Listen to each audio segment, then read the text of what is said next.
Mulai Kamis, para pendatang dari Cina diwajibkan menyerahkan hasil tes COVID-19 negatif sebelum keberangkatan ke Korea Selatan. Persyaratan tersebut merupakan salah satu dari 5 langkah karantina yang diumumkan oleh Otoritas Kesehatan Korea Selatan pada Jumat lalu untuk menanggapi kemungkinan lonjakan tajam penularan dari Cina. Semua pendatang dari Cina dengan pesawat maupun kapal diwajibkan menyerahkan hasil tes PCR negatif yang dilakukan dalam 48 jam sebelum keberangkatan, atau hasil rapid test antigen yang dilakukan dalam 24 jam. Korea Selatan mulai menerapkan tes PCR di Bandara Internasional Incheon atas para pendatang dari Cina pada Senin, dengan para pendatang untuk jangka pendek harus menjalankan tes segera setelah tiba dan diharuskan menunggu di fasilitas terpisah hingga menerima hasil tes.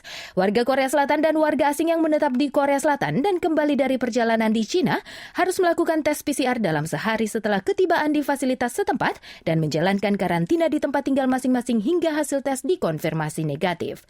Selain itu, Otoritas Kesehatan Korea Selatan juga akan menerapkan kewajiban tes PCR bagi pelancong yang masuk dari Hong Kong dan Makau mulai tanggal 7 Januari.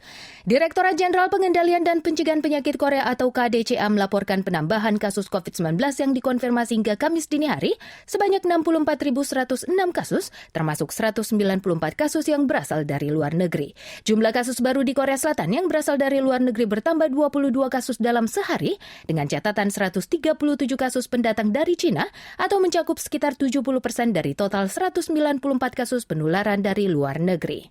Jumlah pasien kritis yang dirawat di rumah sakit berkurang 52 orang menjadi 571 orang. Sementara jumlah kasus kematian kumulatif akibat COVID-19 dilaporkan mencapai 32.421 jiwa, setelah tercatat penambahan 66 jiwa dalam sehari, serta tingkat fatalitas kasus sebesar 0,11%.